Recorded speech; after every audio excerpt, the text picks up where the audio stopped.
Hi, I'm DEMERS, and I'm the Rise Vermont coordinator. Rise Vermont is a community initiative to embrace healthier lifestyles, improve the quality of life, and reduce healthcare costs of where we live, work, and play. We are pleased to bring you Rise TV, a weekly syndicated show on Northwest Access Television, bringing us all tips, tricks, and resources to embrace a healthier lifestyle. We are thrilled that we are partnering with the Vermont Department of Health St. Albans District Office to offer these tapings as WIC-approved activities. Please be sure to listen for your WIC-approved phrase that'll appear at the bottom of your screen here and also be told by the co-host.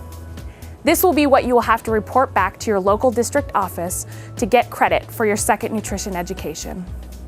If you'd like more information about Rise Vermont, head to www.risevermont.com or follow us on social media. I really hope you enjoy the show, and thank you for joining us in embracing a healthier lifestyle and creating a healthier community for all of us and generations to come. Thank you. Today I have Nate Yandow with me. He's the owner and operator of Duke's Fitness Center. And maybe you could tell us a little bit about yourself and your business. Yeah, absolutely. Again, she said my name is Nate. I own Duke's Fitness Center. I went to school at UVM for nutrition and exercise science, and had my focus in sports nutrition, but had the exercise science background to combine with that. And been part of Duke's since 1995 as a member, and then took over in 2006. And we've been working on expanding our programs and doing lots of great options with all ages and different levels. Great. Yeah.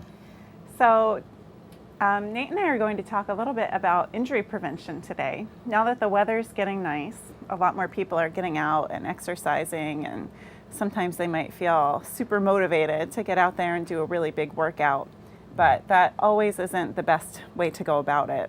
Yeah, right?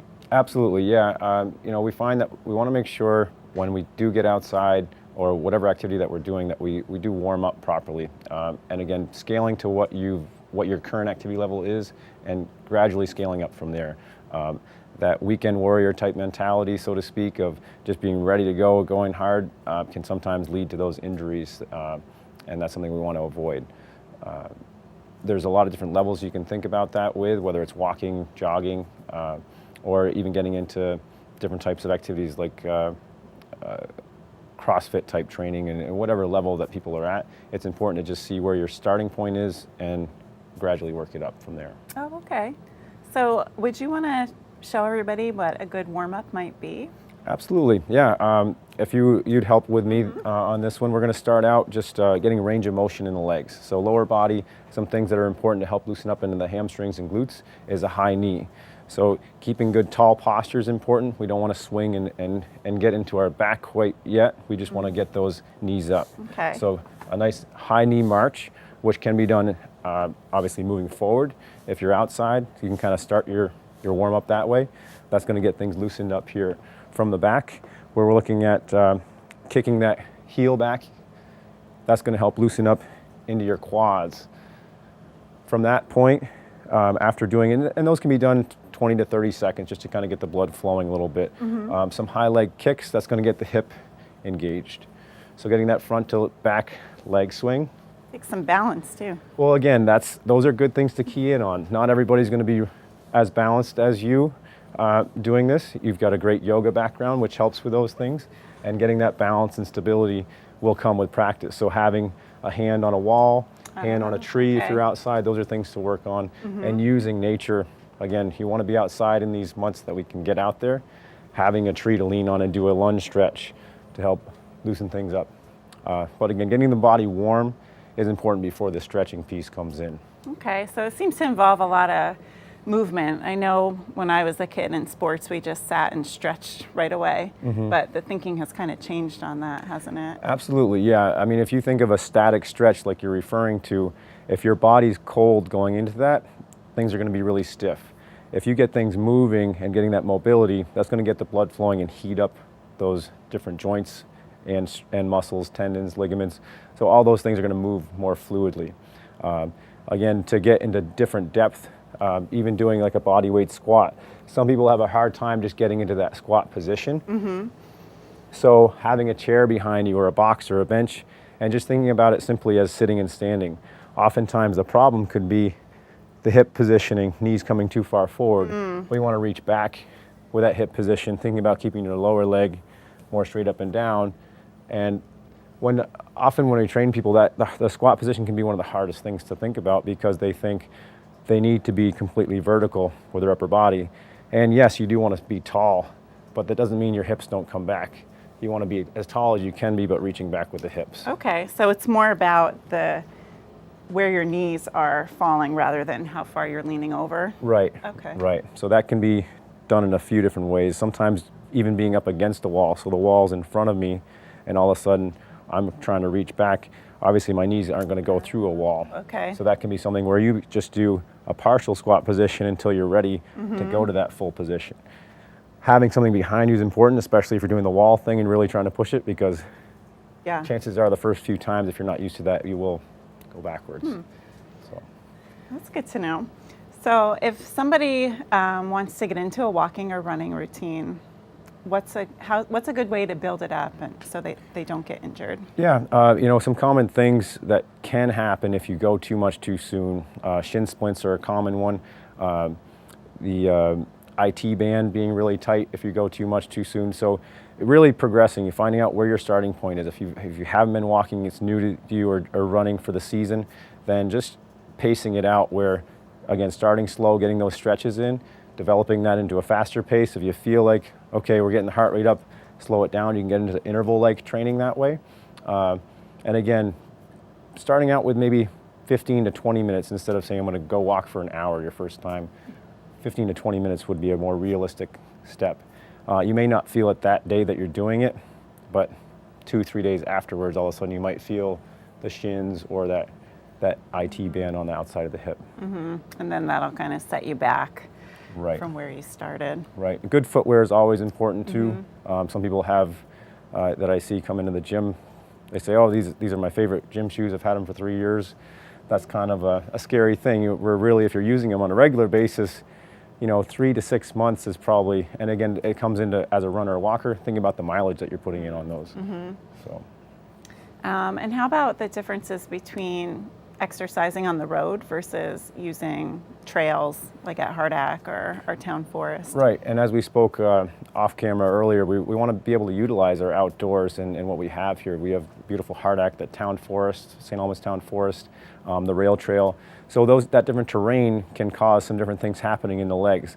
So another position that we could get in and exercise to show to stabilize and be ready for that would be a lunge position. So because that lower leg is going to be working much harder on different diverse terrain, the lower leg stability is going to be a challenge. Those Hardack trails, there can be rocks, there can be uphill, downhill, lateral side movements that your body's going to have to adjust to. So making sure that knee stability is there.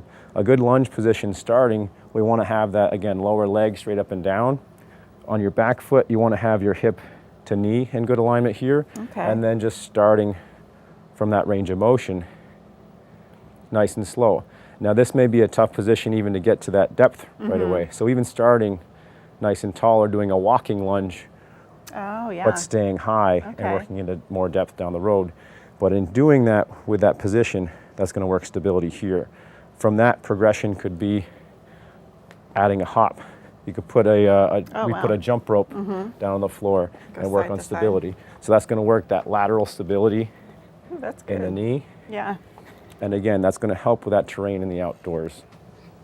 Is there any other strength training that you'd recommend to get your body ready for injury prevention? Anything that you can add resistance to. Sometimes people feel like strength training is just for the athlete or just for someone that's really into strength training. Strength training is good across the board for all levels. It's just a matter of stepping that up or stepping that down, the progression that we talked about earlier. Really having that set up where you learn the form and technique before we add a heavy load to what you're doing, and then progressively add that. That's going to help bone mineral density. So osteoporosis, osteopenia, you're going to have that strength really coming through in the joints, in the bones, as well as in the muscle. So if I was just starting out and I wanted to do a body weight strength training routine, what do you think would be just a couple simple exercises I could incorporate? Yeah, so those squats that we talked about, you can go into a sit, a squat for reps. Does it matter how far apart my feet are when I do a squat? To some degree it does. You want to make sure that it's comfortable for your gait. So depending on your structure, hips, and how things are feeling. Now if you've never done squats before, it's probably all going to feel a little bit awkward, but really paying attention to what the knees are doing while you're going down in that position. So if you go into a squat position and your knees are shifting in, that can indicate a muscle imbalance as well as just an improper position for your feet. Opening up the toes, that can be something that, again, will be a little bit specific to an individual. A wider stance, they call a sumo or plie type position. You're going to work more inner thigh that way if there is an imbalance there. If you get more narrow, you're going to get a better balance on the outside of the quad with the inside into that position. It's going to be more of a challenge to get this position right away from a beginner. So getting that width to start with can be a good starting point. Okay. So your squats are great. Those lunges that we spoke about are two. The combination would be a great lower leg or lower body exercise routine. Getting into 3 sets of 10 reps to start with would be a good starting point. From there, push-ups or planks are great for upper body. For the push-up, you don't necessarily have to go from the feet. I don't know what a good angle would be for that, but starting out with the hands underneath the shoulders, keeping the body nice and straight, and then from there lowering the body down. Now not everybody's going to be able to do that comfortably right away. So if you bring the knees down, that same option is going to be great for the beginner exerciser to do. Again, paying attention to that width and making sure that the upper body is coming straight up and down. A shoulder shrug position is going to be not a good factor for you. You want to hold that shoulder blade in position. Okay. And should my hands be right underneath my shoulders or a little wider? Or does it matter? A wider is going to get more of the chest involved. Narrower is going to get more of the tricep involved. Okay. The elbow tracking is a piece that if you keep the elbows narrow, that's going to isolate more of the tricep. A wider with letting the elbow kind of fall at a 45 is going to give you more of that chest tricep combination. Okay.